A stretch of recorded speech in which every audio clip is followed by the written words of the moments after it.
There's power in working with spirit.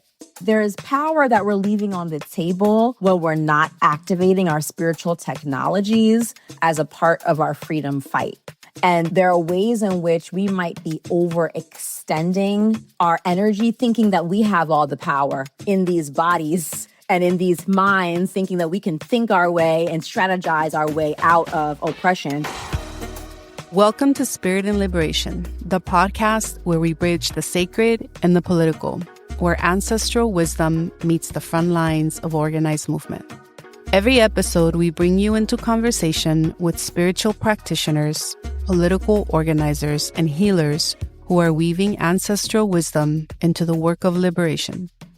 We'll discuss everything from community-based care systems to the often unseen spiritual frameworks that accompany our movements. Whether you're a longtime student or initiate of African and Indigenous spiritual practices, or you're just starting to explore these paths, this space is for you. I am your host, and my name is Francisca Porchas Coronado. I am a movement builder and IFA practitioner who is deeply committed to liberation.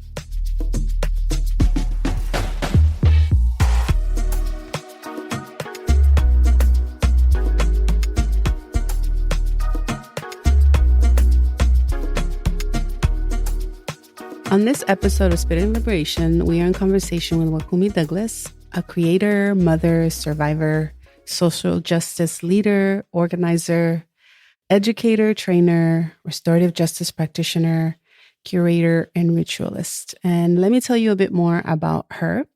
Wakumi's people are Jamaican by the way of Mafa, trafficked from West and Central Africa with legacies of both enslavement and maroonage. Her people's migration journey began with her great-grandfather who came to the U.S. in the late 1950s through Miami, Florida, where she currently resides as a short-term farmer worker. Wakumi is the daughter of an undocumented immigrant father who served 33 years in prison and a servant leader, God-fearing mother. This fueled Wakumi's 20-year dedication to building leadership and healing spaces among those impacted by mass incarceration and other oppressive systems. And over the course of her movement leadership, she founded and raised over $8 million for a national youth-led abolitionist nonprofit and has won competitive fellowships, including the 2020 Source Justice Fellowship. Wakumi is currently focused on writing, deepening her practice in the sacred arts, creating healing and spiritual experiences for social movements through recent projects, including The Giver's Revival and Living a Joy-Filled Life. Welcome to Spirit and Liberation, Wakumi.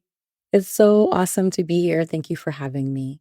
Yes. We're going to have a conversation today. I want you to tell us all about this beautiful project that you have, The Giver's Revival, the intentionality behind it, the vision, all that's in the works. But before we jump into that, I met Wakumi last year and we both share the same spiritual practice. So I wanted to know how that has guided you in this beautiful work that now that you've done so many years of advocacy, restorative justice, healing arts, among many other roles. Thank you so much, Fran, for that question. It's really deeply an honor to be in community with everyone in the Spirit and Liberation crew. I come into spiritual practice really through my ancestors, who we call Egun, Egungun. My ancestors were not Ifa practitioners, at least as far as I know. Actually, let me not say that because it's completely possible that pre-colonially my ancestors were Ifa practitioners. That's information that I can't verify in the material realm, but certainly have a sense of in my being. Sure. Materially, just in terms of recent history, post-colonial history of my ancestors, from what I know, my ancestors, my great-grandmother and great-grandfathers, were all Christians.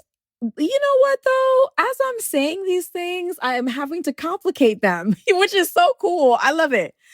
Yes. Because my great-grandma on my mom's side was an Episcopalian Christian, but also made blue baths for people and utilized herbs and activated what people might call hoodoo kinds of traditions to be able to connect with spirit and provide medicine from spirit for folks and healing from spirit for folks through spirit ways for people, members of her community. And so my ancestors more recently were deeply, deeply involved, though, in the Christian church. On my father's side, my great grandfather donated land to build two churches on what are our more recent ancestral lands in Jamaica in the mountains of St. Catherine Parish in Jamaica. And like I mentioned, my great grandmother, Grandma Blue, would visit the sick and shut in with her eggs from her chickens and her fresh herbs and fruits and vegetables from her farm and pray with people and sit with people. My grandmother was a very active lay clergy in the Episcopal Church in New Jersey, where our people immigrated to, and very active in creating cultural celebrations at the church, cooking, praying with people, church meetings, Bible study, very active. My mother was raised in that tradition, and then she raised us in that tradition. We moved from the Episcopal Church into the Black Baptist Church, where I will say that was where I first accessed the Holy Spirit through the Black Baptist Church music, through witnessing the Spirit descend, Holy Spirit descend on folks in the church and people be caught with the Spirit and clap and dance and shout and sing and feel the full presence of Spirit. I remember being a little girl in church and crying and feeling very connected to the presence of Spirit in the church. And so a part of the reason why we call the Givers Revival the revival is because I used to love revival season in the Black Baptist tradition, which was all about praise and worship and all about just being grateful to God for our existence, for the breath, for our waking up in the morning, for the food on our table, for our ability to step foot in. That was really important to me coming up. I would say while I was deeply fed spiritually by the presence of spirit and by the honoring of spirit in the Black Christian tradition, the theology and dogma of that tradition wasn't home for me, didn't feel like a home for me, especially as I became a teenager and got conscious and aware of isms, of sexism, of homophobia. And so I started to look outside of the church for that same spiritual food.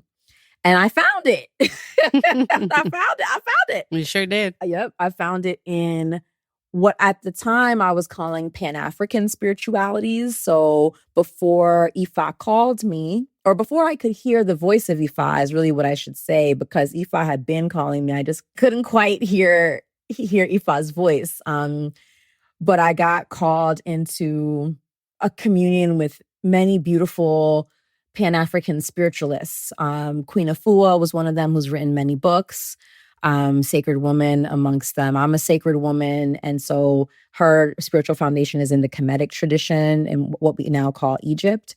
And also, though, she's a unifier of traditions. And so I became exposed to ancestor work, altar work, how to engage herbs and smudge and baths for spiritual purposes, how to pray in ancient Kemetic tongues. My spiritual path took me like into much more. And what I'm grateful to for my spiritual path, because none of my teachers demonized Christianity. They all saw Jesus as an extremely important, Yeshua as an extremely important wise sage, as a powerful ancestor who is like this being of so much love and teaches us so much about love, teaches us so much about advocacy and activism and standing up for what's right, teaching us so much about forgiveness, and that all of it's, as long as it's light and love, like it's all good.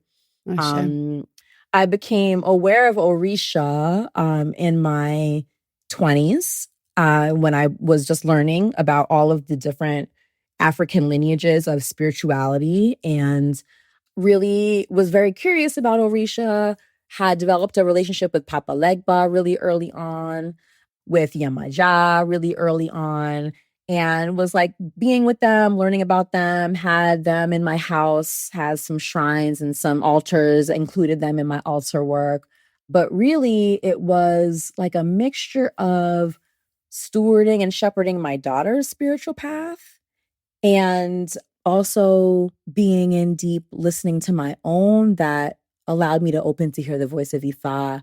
In my spiritual practice, I started to feel like I wanted to know what to do when people die. What do we do when babies are born? What do we do when you want to commit your life to another person? What do we do when a child has their first moon cycle and their first, what we call period?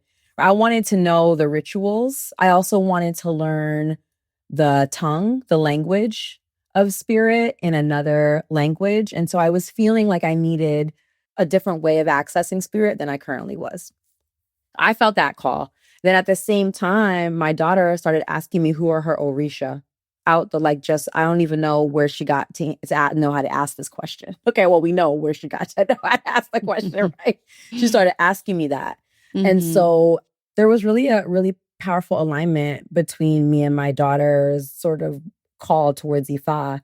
And then at the same time that year, my baba moved to Miami, my godfather and before he was my godfather. So I got a reading from him and it became clear that I was meant to initiate and become an Iyanifa. And so I did that did my Itefa in Oshogbo, Nigeria in 2023. And Naima got her hand of Ifa that same year. She did her work first.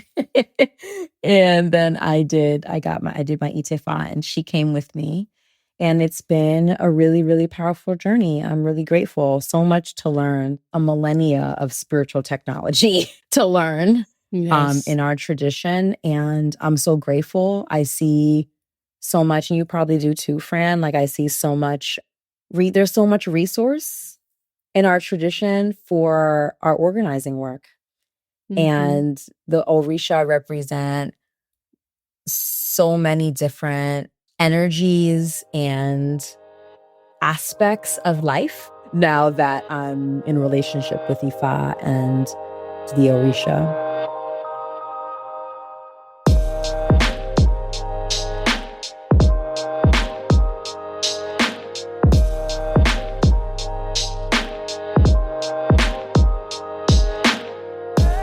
So one of the things that stand out is that you had very powerful female energies guiding you, right? From your grandmothers to your mother to, these really incredible women in your spiritual path that were outside of the church. And also now your daughter in a lot of ways, right? Helping you or moving you, supporting you, ushering you through this path that feels really powerful. And here you are. And so I'm curious because you've been in movement spaces and because you said it has sustained you. And I would agree. I feel the same way. I feel like if it wasn't for my spiritual practice and life, I probably wouldn't still be doing this work. Like I can honestly say that because it brings a level of understanding that we sometimes just don't have when we're just negotiating, navigating very terrible material conditions that we face, that our communities face. And so I'm curious, given this current state, like the state of this country right now, which we know its history is wrought with all the things that are happening now as a manifestation of what I think it has always been. But the current moment we're facing authoritarianism, and what do you see the role of spirit and healing, which is a lot of the work that you do in the grassroots organizing and as a tool for building power and resilience? We have to understand how powerful our spiritual technology is as a tool. Let's just start with one tool as a tool for guidance. So I'll share a story. My partner, at the time that I met my partner and we were falling in love, they were in jail. They were looking at 15 years in prison because of some prosecutorial calculus that had to do with priors for something that they had done. And I was getting ready to lead our community in a fight for their freedom, right? A fight for their freedom, which I had done before. Like a lot of us who are in abolitionist work, we've done work to free people from jail, prison. We've done that kind of work before, freedom campaign work. And at the time that I was getting ready to do this work for them, it was 2021. And Spirit was calling me into practice around surrender. And I was doing a lot of work. I prayed a lot. I listened a lot. I pulled a lot of tarot because that was the divination tool I had at the time. And I listened to Spirit, and my partner trusted that. And they listened to me on the things that we were being guided to do. Didn't pick up a bullhorn, didn't organize a rally. That was not what was the way that I was being directed. I was being directed to say less and activate the back annals of power to be able to get my partner free. And so we did a lot of work with a lawyer. We were able to, Spirit made a way for us to get a very pricey lawyer, pro bono, who did a lot of wheeling and dealing behind the scenes, who found actually a loophole that really is only found probably, again, by people in power who are able to access high-paying lawyers who are able to navigate and manipulate the legal system for their benefit. Well, we were able to do that. And he found a loophole, and my partner got out 11 months time served, done.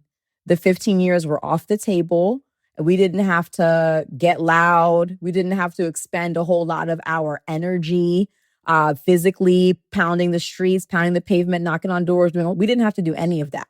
Mm-hmm. We got really still and really quiet, and were able to secure my partner's freedom while also preserving our own health and wellness and not putting ourselves out there nearly as much as we might have typically done without the guidance of Spirit. Mm-hmm. And so what I learned from that was there's power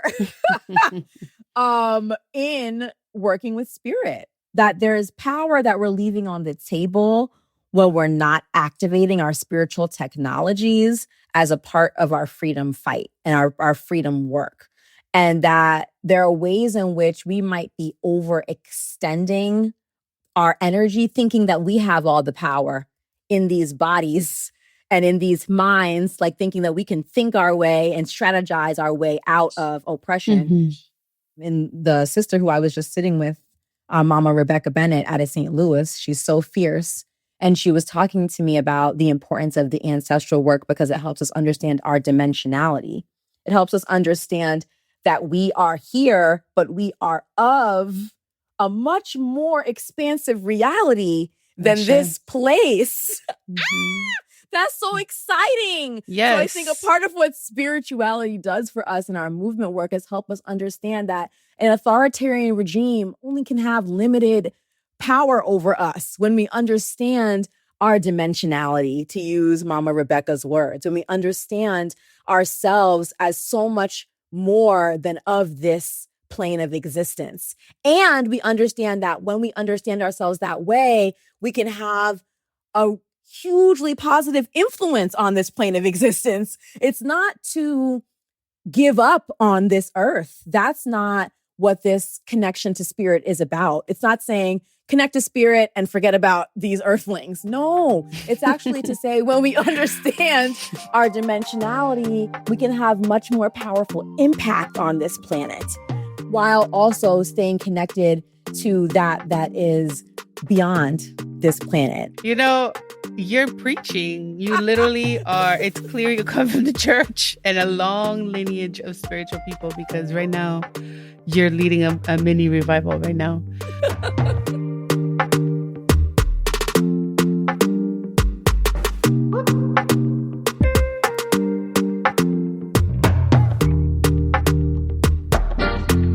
I'm going to be mulling over. First one is faith without act is dead. And that feels really really important for the spiritual spaces that a lot of people navigate, church, religious spaces. You know, I used to go on the buses in LA and organize people there. And a lot of the Latina señoras who only spoke Spanish would be like, si Dios quiere, you know? And they'd be like, if God wants. And I'm like, no, no, no. Yes, if God wants, but you gotta want it too. Like, and then my response, my perfect response, because I thought about it as a person who grew up Catholic, was like, actually, God helps those who help themselves. And that's what I grew up with too. So I'm like, hey, that's real. perfect line. And they were like, oh, so they weren't expecting me to come with that. But it just reminds me of like faith without act is dead. And I would actually like there's a line there somewhere that's like acting without faith might also be limiting, maybe not dead, but very limiting. And we've seen the limitations of that. I have felt the limitations of that. And so something that feels really powerful, like, oh, we can access so much beyond ourselves in this material body and the limitations of our brain and all the things, right? And so that being said, it's like, how sad. I sometimes think like how sad I would feel right now as me, Francisca. This is not judging anyone else, but like understanding that this is it. This is the one shot, A through B. I was born, I'm done. This was it, you know? And I had an elder who thought that way, and everything felt really tragic and everything felt like crisis, and everything felt like if this lifetime, if I don't do these things, and he would, you know, it was contagious and it was really dysregulating for the young people working under him. Our ancestors did that for centuries, for millennia, where they were working on something that had never seen before and society had not seen before. I would love you to tell us how you're building something that maybe many people have never seen before. And this Givers Revival, and I know it's based on these revivals that you named around the church and your family's, you know, spiritual lineage and path. But yeah, tell us more about how this came about. Yeah, the Givers Revival, we created it, and I want to name my co-creator, Lyric Ty. We created it because we understood three things. There was a really present pain body in movement. I was recovering from being an executive director. I had actually precancerous cells in my body that my doctor, my gynecologist, linked directly to stress. She was like, you're not overweight, you don't drink, you don't smoke. There's no reason for you to be immunosuppressed except for the fact that you're under a lot of stress. Where was the stress coming from? It was coming from being a Black woman executive director. That's where it was coming from. So I was in pain. My partner had just got out of jail from a relapse, essentially, that was rooted in their mental health challenges. We had a homie in movement who had just had a third stroke under the age of 40. Where was all of this? What was happening? What was happening and those are just three stories of numerous stories of people who are having divorces, dealing with addiction relapses, overweight, chronic illness, high blood pressure, pre-diabetic, and then I'm not even talking about the mental health, the anxiety, the depression, the PTSD that we were witnessing inside of our movement. Secondly, we were feeling for ourselves and witnessing a hunger for spirit. We were hungry. We were hungry for spirit. We wanted to feel the love of God. We knew similarly, a lot of our friends were experiencing that. And then also I was doing all these interviews on my Soros Justice Fellowship with really badass abolitionist leaders talking about healing. And every single one of them talked about their spiritual practice that they were doing on their own, but separate from movement work. So then I was with that question of like, okay, if we're all doing spiritual work to sustain ourselves individually, what's the role of spirituality for movement, right? I'm with that question at the time that we started the revival. And then thirdly, Ty and I were just thinking about like, what's the space that we wish we had that we never had? Like let's just build it. Let's just innovate and create it and experiment and see what the people feel. Like, let's just see. And so those were the three things that we were with at the time that we were starting the revival. I had some access to resources, and a part of my Soros project was about building a practice lab, a healing practice lab. That was a part of what I pitched for funding for the fellowship. And so let's just create the Givers Revival as that healing practice lab and see what happens. And let's put spirit explicitly at the center of the experience and not be shy about it and not act like it's not what we're doing. Let's say, no, we're going to pray. If you don't want to pray, you don't have to. You can be a loving witness of the process, is what I always say. We're going to do some things to connect with spirit. And if it doesn't jive with you, it's okay. Be a loving witness of the process. We said we're going to put people into nature because nature is a teacher. Nature is medicine. The earth is our mother. Mm-hmm. I think the revival space was really about one, centering spirit, two, getting people with nature, and three, creating opportunities for rest. And what we experienced after our first one, the feedback that we got was people didn't. And then also, oh my gosh, I'm forgetting a really critical piece. 4 is music medicine. The music medicine has always been a really important part of what we're doing.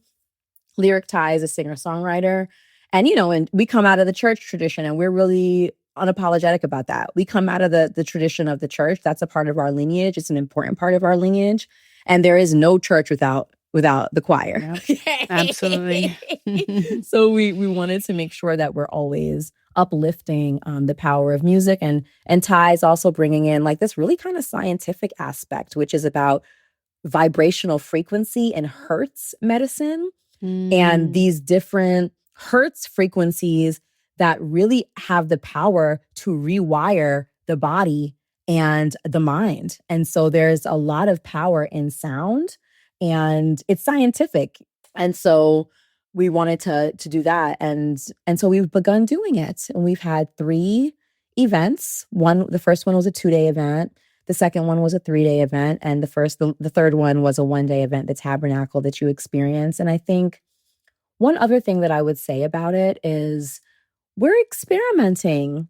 And I think one of the things that and this is like a nod to funders, is we need space to experiment and try things out as we are in the process of decolonizing, as we're in the process of liberating ourselves and being sites of liberation for our people.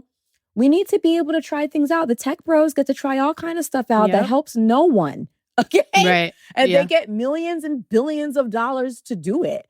And we need spaces to try things out. So the Givers Revival has been also experimenting and just seeing what works, what doesn't work, what feels good and right, what's aligned, what are the people hungry for and need, what don't they?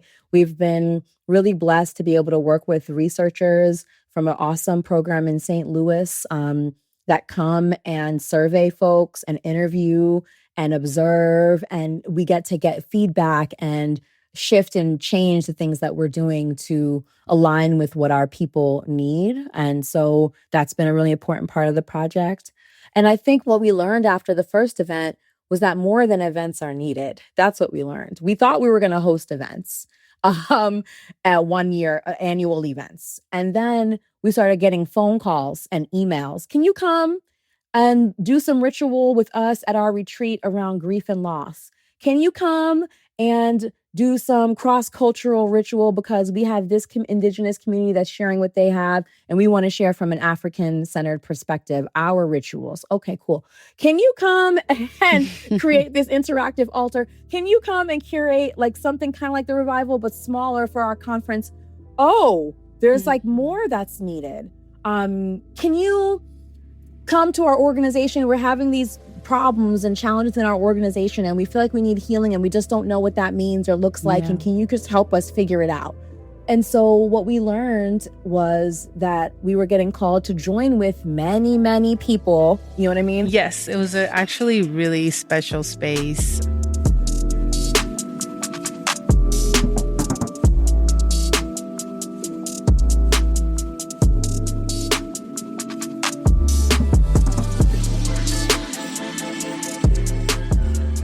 I hope the Givers Revival, my incantation unto the world, is that it can scale up to the level that you dream of and that it can be the infrastructure, the robust infrastructure that you're also envisioning. For those folks right now who are saying, and this, will be our final sort of question is like, these people on the ground right now, our communities, our people, we have a lot of growing edges around this healing question, around the spirit question. What do you see as very specific steps or practices that you would recommend to like strengthen our movement, like right now, as somebody's listening out there in the world? Prayer is definitely a thing that you've already, I think, shared how powerful it really was for you in this process of building movement, but also supporting your partner's campaign for liberation. I'm curious, yeah, if you have any specific recommendations there. Yeah, I mean, what comes up right away is we're all extensions of the divine. And so we have divine knowing within us. And I think, unfortunately, white supremacy and Eurocentrism has us living from the neck up. My guidance would be to tune into the body because there are so many ways that the divine is speaking through us in our gut senses of things that strategy is about what we think cognitively in our mind and also about what we sense in our being. And listening and developing the capacity and the skill to listen to that part of ourselves is so, so, so vital for our ability to make good choices, And the other thing that I would say that we say in our tradition a lot in Ifa is about Iwa. It's about character. And we think sometimes about spirituality, I think as very, again, like esoteric and it's in the air and it's in sitting cross-legged and home and all of this. And sure, like, yeah, Hmm. for sure. Part of it Right. is that. But also part of it is very practical. Part of being in spiritual practice is extremely practical. And so treating each other well, being in integrity with our word, having a set of values by which you live for real and really activate day by day, even when it's uncomfortable and we don't know what's going to happen and we feel frustrated and we want to just while out, but we have a set of core values. Living and acting by that, being in good character is very important part of being in alignment with spirit. And so I also would say to folks who are listening, what are your core principles? What are your core principles of being? And how do you demonstrate your commitment to activating and walking in lockstep with those principles day in and day out, even when it's hard? Even when you have to walk in lockstep with those principles with your enemy and your opposition. You know what I mean? How do we maintain that and strengthen and sharpen our principled behavior? Mm. To me, that's also really important. Those are the two things that come up for me as practical ways of being, and just love. And love sounds so like, what are you talking about? But like, I go back to Yeshua, which, I go back to Jesus. Like, and Jesus' love didn't mean not flipping over the tables because he flipped tables and he got crazy with people. Okay. Gets in the Bible. It's real. Okay. When it Hmm. came to his principles, you know what I mean? Hmm. But like also, how do we love one another? How do we love even our enemy? How do we wish and pray them well? I've learned from a Iya who I met through the Spirit and Liberation crew, Janet. Want to shout out Iya Janet. She's so powerful. Oh my goodness. And she taught me a prayer for enemies. That a prayer for my enemy is to pray that they are healed, is to pray that they receive what they need that they never got to heal their heart, to feed the core part of them that's hungry, right? The core part of that they receive what they need to feed that part of them in light without exploitation, that they receive that so that it will distract their energy from doing harm, that Mm. they receive good light and love and nourishment to really feed them so that they will be distracted from doing harm. harm to me, harm to my family, harm to community, harm to others on a larger scale. And so I think about those types of prayers too, is how do we activate love even and while still standing our ground. Nobody's saying activate love and let the people beat you over the head. That's not what we're Right. saying. Okay. Yeah. But how do we activate love in our prayer? And how do we see the hurt and the pain of others? I think about some of the leaders of this country right now and the trauma. I just see these people as deeply, seriously traumatized individuals. I look at one individual and what's happening with the breakdown in his family, Elon Musk, and what we're seeing publicly, his family, just family trauma and breakdown. And we understand that, even when we look at Europeans, that before Europeans left and fled their land to seek better shores elsewhere, they were so traumatized. They were dealing with so much trauma, okay? So much hardship, famine, just all kinds of hardship was happening in Europe before they got on boats and went and to seek to exploit other lands. We got to understand the legacy and the reality of trauma, even for the enemy, and pray for their healing because they deeply need to be healed. And in their healing is the healing for all of us. And so I think about that too, in terms of how do we activate this sort of concept of love on all levels, even in the face of our enemy. Because in my view, that's what it's going to take. I want to see us shy away from activating the methods, strategies, and ways of being of the oppressor as we fight for freedom. That's not what we want to do. We don't want to do what they did. And so what's it going to take for us to really embody and activate a principle of deep love and care, even in the face of our opposition? So those are the things that come up for me with that question. And then last thing that I'll say, this is a fourth thing, is I will just say to people who are listening, it's okay to take care of you. It is okay. It is okay to sleep in. It is okay to rest. It is okay to have a good time and find joy. It's okay to unplug. This work is long-term work.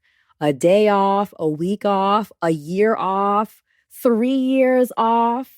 Okay, to get radical for some people who are listening, that's okay.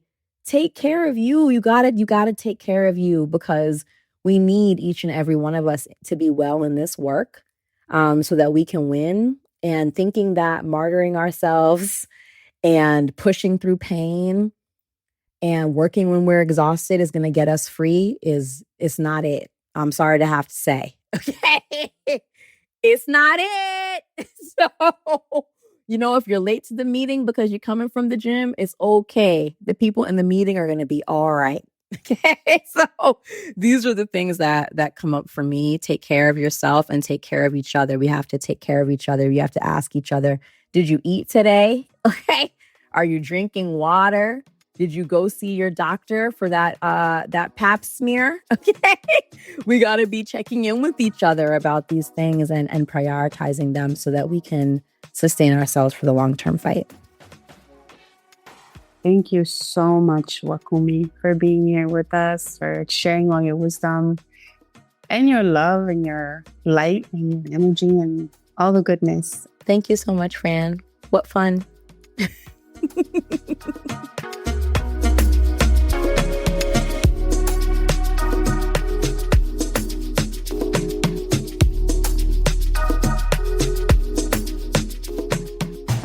Hi, this is Francisca Porchas Coronado, and I'm sharing a story from the Holy Odu of Ifa, Ogbe Ogunda. Igun was acting as a child of Olodumare, the creator. One day, Igun became really sick and told Olodumare to help him. Olodumare told him that the cure to his illness was in the world, and he should go. Igun did. Around the same time, Orunmila decided to call his students to cast Ifa for him because there wasn't enough food in his home, and his wives hadn't had children, and they were wearing old, worn-out clothes. They didn't have a good house, and they were lacking many blessings. But he needed to offer Ebo. They told him that he would unknowingly end up helping a very important person and that this person would then help him with his issues. He was told to offer Ebo with 5 hens and to leave the insides of 1 hen a day at a time at the 3 crossroads for 5 straight days. He complied. Around the last day that Orunmila had gone to leave the last hen, Igun arrived at the very spot where Orunmila had left the insides of the hens. When Igun arrived, he immediately met Eshu, the deity. Eshu looked at Igun and told him to eat the insides of each hen, and Igun did. When Igun ate the first insides, his right leg got better. When he ate the second insides, his right arm got better. When he ate the last one, he completely felt better. Igun was cured. Igun then asked Eshu, who had left these offerings, because he needed to thank the person and show appreciation.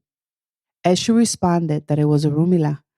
After this, Igun returned to the spirit world and told Olodumare, the creator, that he had recovered his health after eating the insides of these 5 hens. Olodumare responded, I hope this teaches you a lesson to never starve yourself in order to always keep your health. Igun agreed.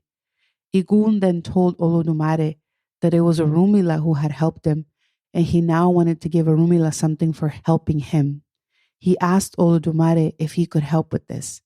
Olodumare said yes.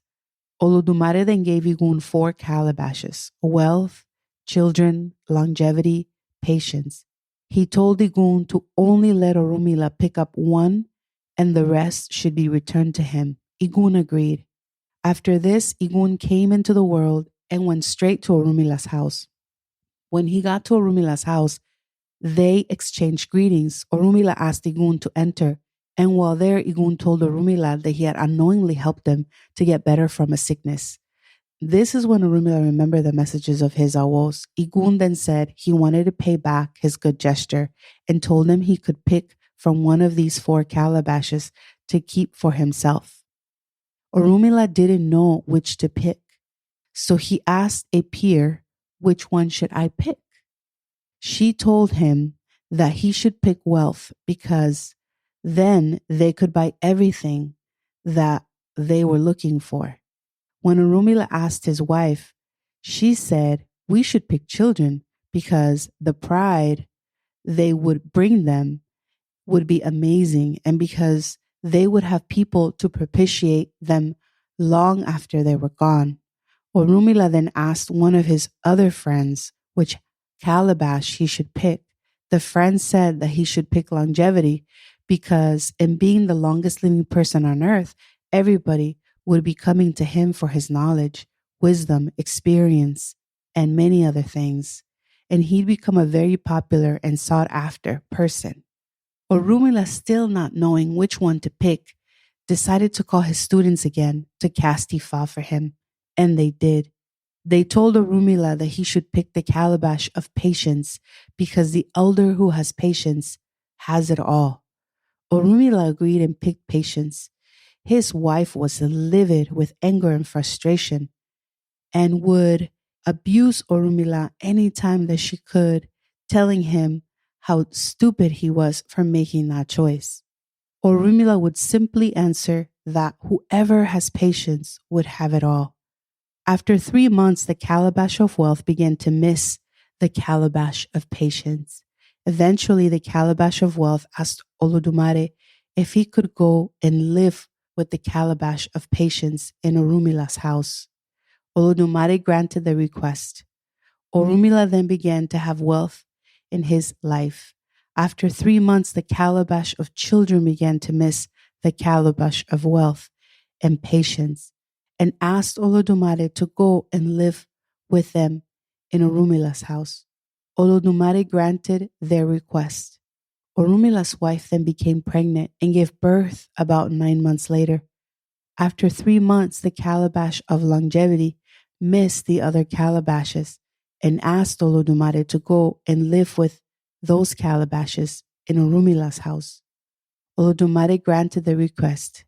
And this is how Orunmila, because of his patience, ended up having wealth, children, and longevity in his home. Orunmila and his wife were truly happy.